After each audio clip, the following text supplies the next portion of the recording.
প্রকৃতির কারণে আসামের ঝাটিঙ্গা এলাকায় যে রেল যোগাযোগ ব্যবস্থা সেখানে ব্যাহত ঘটেছে, তাতে ত্রিপুরায় প্রতিনিয়ত যে বিভিন্ন পণ্য সামগ্রী এবং পেট্রোল ডিজেল যে যাতায়াত করে তাতে একটা বিশাল ব্যাঘাত ঘটেছে। এবং তার জন্য আমরা দেখতে পাচ্ছি যে ত্রিপুরা রাজ্যে বিভিন্ন পেট্রোল পাম্পগুলোতে একটা বিশাল চাহিদা এবং একটা জনমানুষের মধ্যে একটা কনফিউশন বা বিভ্রান্তি তৈরি হয়েছে।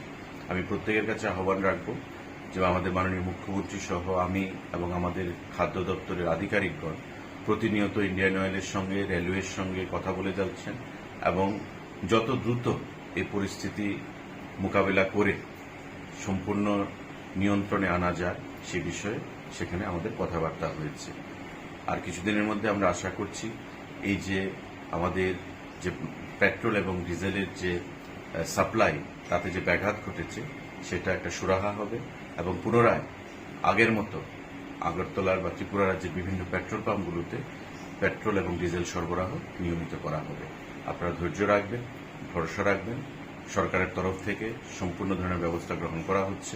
মাননীয় মুখ্যমন্ত্রীও কেন্দ্রীয় রেলমন্ত্রীর সাথে কথা বলেছেন যাতে খুব তাড়াতাড়ি এই রেল পরিষেবা সুন্দর করা যায় এবং আমিও ব্যক্তিগতভাবে সমস্ত জিনিসের উপর নজর রেখে আধিকারিকদেরকে সঙ্গে নিয়ে যাতে পরিস্থিতি নিয়ন্ত্রণে আনা যায় তার ব্যবস্থা করেছি।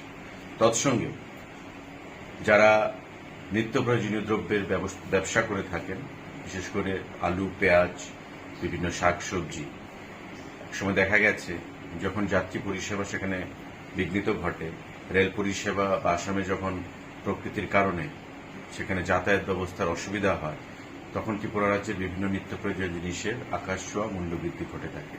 আমি প্রত্যেকের কাছে আহ্বান রাখব যে ব্যবস্থা থেকে বিরত থাকবে, যাতে মানুষের নিত্য প্রয়োজনীয় দ্রব্য সামগ্রী কেনাকাটি করতে গিয়ে কোনো ধরনের অসুবিধার মধ্যে পড়তে না হয়। প্রশাসনও সজাগ দৃষ্টি রাখছে। কোনো অসাধু ব্যবসায়ী যদি এই পথ অবলম্বন করেন তো অবশ্যই আইনানুগ ব্যবস্থা নেওয়া হবে।